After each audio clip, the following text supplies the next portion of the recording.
Hello everybody, welcome back to the channel. We finally got some zombies to talk about.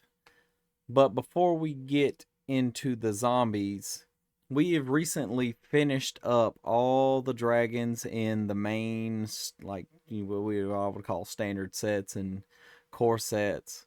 So I was wondering if you guys would like to leave a comment, or if you can, give me a couple suggestions on what tribe I should cover next. Because now that we're all caught up on zombies and dragons, we're going to start doing one shots again. And if it's a big enough tribe, we might go on ahead and do a whole nother video series on them. But without any further ado, let's go on ahead and get into the zombies from Murders at Karlov Manor. So for me, this set was really kind of lackluster. There was only like 2 zombies in the whole set, and one was a mono-colored one that I've actually been playing with in standard, which is the Fester Leech. Because for 1 black mana, it is a 1/1, the Zombie Leech, and whenever it deals combat damage to a player, you mill 2 cards. Now this might not sound great, but it can actually be really good if you're trying to run a Reanimator theme with your zombie decks. And then it also has the ability for 1 and a black, it gets +2/+2 until end of turn. And you can only activate it once each turn. But here's the thing. So let's say you don't have any interaction in your hand. You have a Champion of the Perished on the board. It's now a 2/2. Your opponent's got no creatures. Guess what? If you don't have anything else in your hand, you could just pump this to make it a 3/3. Now you're swinging for 5. Which, and to be honest, is actually really good. The fact that you have to mill 2, and it gets even worse the more leeches you have. I mean, if you're playing in the Reanimator theme, it's actually not that bad. But if you're not, you're taking away resources from yourself. So this is still a hit or miss to me. I'm still, evaluating it myself. But let's go on ahead and move on to the next one. Curious Cadaver. For 2 generic, a blue and a black, it's a 3/1 zombie detective with flying. When you sacrifice a clue, you may return Curious Cadaver from your graveyard to your hand. Now, if you're playing a soul tie build with this could actually be really good if it came back to the battlefield. But I don't know. I just feel like, flying zombies are good, but, we do have enough lords that make zombies fly. Like Giraffe, Stitcher Supplier. I think that's what his name was.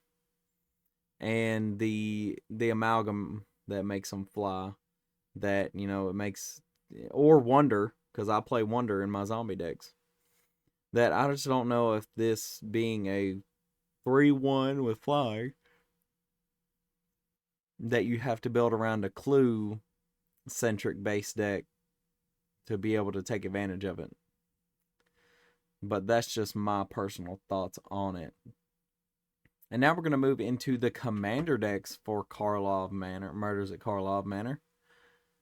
And we only have one to talk about, and this is the Unshakable Tale. For 2 generic and a black, it's a 3/2 zombie detective, another detective. And when it enters the battlefield, and at the beginning of your upkeep, surveil 1, which is a very powerful...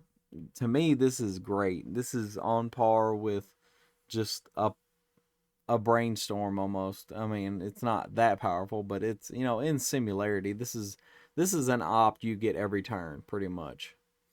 I mean, you're not going to draw it, but you're going to be able to look at it. And then whenever 1 or more creature cards are put into your graveyard from your library, you investigate.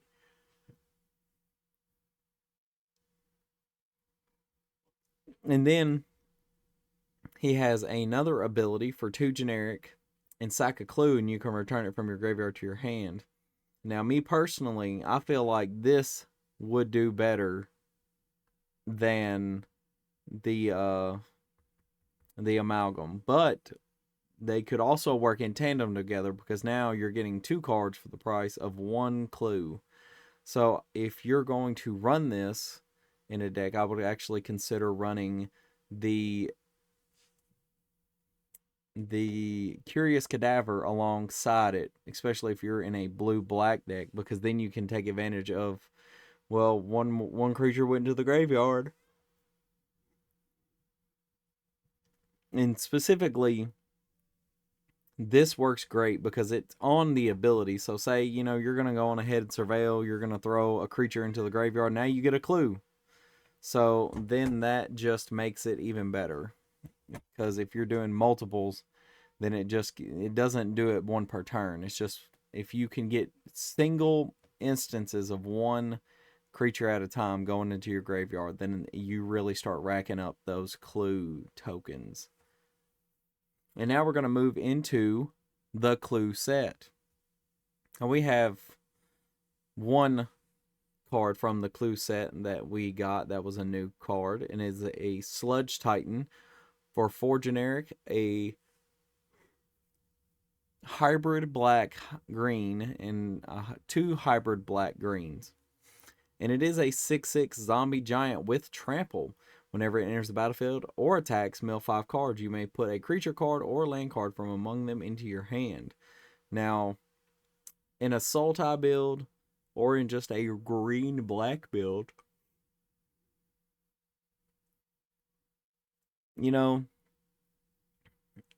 green-black would not be powerful enough to make use of this. If you wanted to play this in the Sidisi Sultai deck, this would be great because now you're milling multiple times.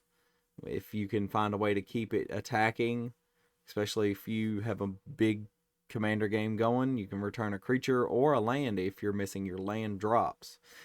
That would be especially useful in Muldrotha, where you can put a land or card into your hand and stuff like that, in my opinion. And now we're going to move into the Fallout set, where we have been gifted multiple zombies that we can use and abuse. But we're going to start out with Jason Bright, the Glowing Prophet, for 2 generic and a blue. It's a 2/3. Whenever a zombie or mutant you control dies, if its power was different from its base power, draw a card. This is great if you have a Lord already on the battlefield. And then you're going to go on ahead and you're going to be able to draw a card if it dies, or if you sacrifice it, it just needs to die. And then it has the ability where you can, Come Fly With Me, where you can tap 2, sacrifice a creature, and put a counter on target creature you control. It gains flying until end of turn. Now, if you're setting up a sacrifice engine where you can, guess what?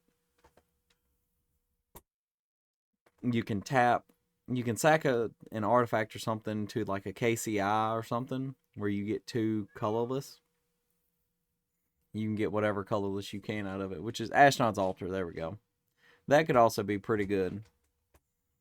But then you're going to give a creature flying, which, if the board state is just right for a flying creature to take your opponents out, that's even better. But we already do have, like I was talking about earlier, we already do have lords that give zombies flying. Now, this may also be better with creatures that don't have flying that get flying, but, nevertheless.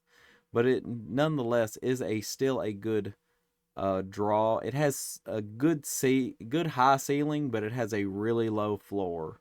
Like, if you're not pulling your lords or any mutants that can buff up your creatures, then it's not going to do too well. But you could also play things like Heraldic Banner, which, if you're playing it in singular color, excuse me, if you're playing this in singular color, you can use this with a Heraldic Banner and just get it just right, because then everything gets buffed +1, and then you draw a card when they die. And then we have the Feral Ghoul, the combo card, the best card of this set, in my opinion. For 2 generic and a black, it's a 2/2 with Menace, and we all know the combos associated with it. Whenever another creature you control dies, put a counter on it. And whenever Feral Ghoul dies, each opponent gets a number of rad counters equal to its power. So the combo, if you didn't know, and you can skip over it, is a Feral Ghoul, a Gravecrawler, and a Phyrexian Altar, and you just constantly sacrifice the Gravecrawler to the Phyrexian Altar, make a black mana, play the Gravecrawler.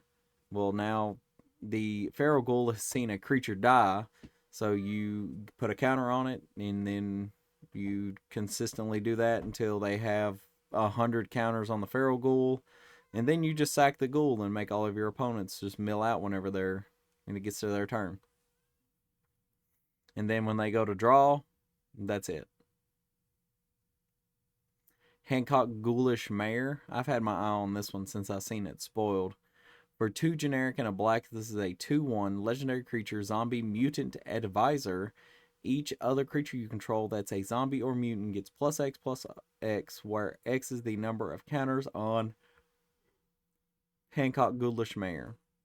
But it also has the Undying ability. So you can if you can find a way to put Vigilance, Flying, all those little counters, trample counters, onto Ghoulish on Hancock here, that would just be amazing, because it's a static ability, in my opinion, that just, it's one of the better lures that we've seen if we can get counters on him. Now, the only counter you can't get on him is a -1/-1 counter. If you got the +0/+2 counters, or the -1/-0 counters, those will all fit on top of Hancock, because in order to cancel out, for counters to cancel out, I believe they have to be of the same type. So like it has to be a -1/-0 counter to take the +1/+0 counter, along those lines.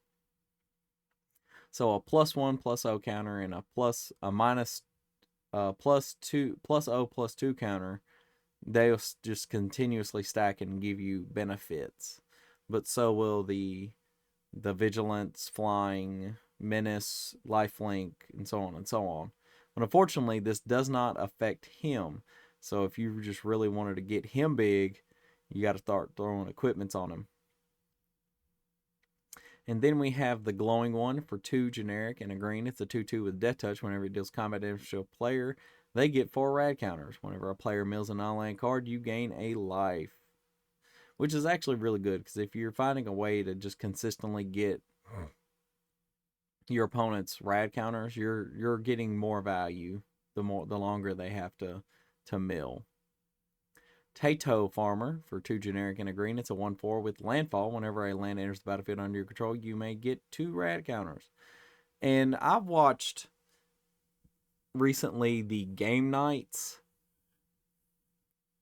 Fallout game, and it seems like rad counters aren't really even that bad unless you just have like a huge multitude of them, like with the Feral Ghoul combo. And then, you can tap it, put a land card in your graveyard that was milled this turn onto the battlefield under your control tapped.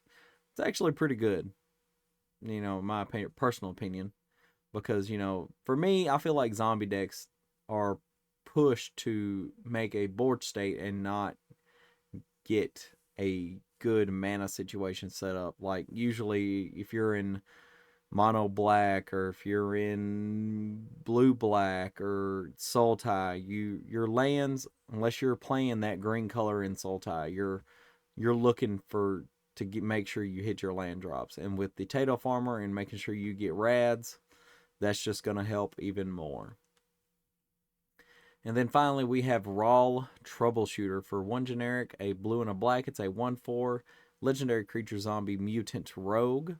Once during each of your turns, you may cast a spell from among cards in your graveyard that were milled this turn. And you can tap him, and each player mills a card. See, I feel like this would be great, because not only does it fit well with the tail from the Commander deck in Markov Manor, and the Cadaverous Detective from the main set, but this works really good because, alright, well, you're now playing pretty much Sultai Demir, and then you can use that ability, tap him, mill a card. It's a creature now. It makes a clue.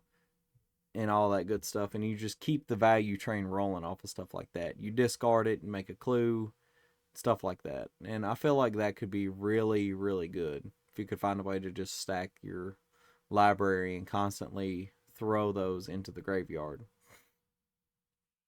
But that is going to be it for today, everybody. I really appreciate everybody that has stuck with me and all the growth we've been seeing.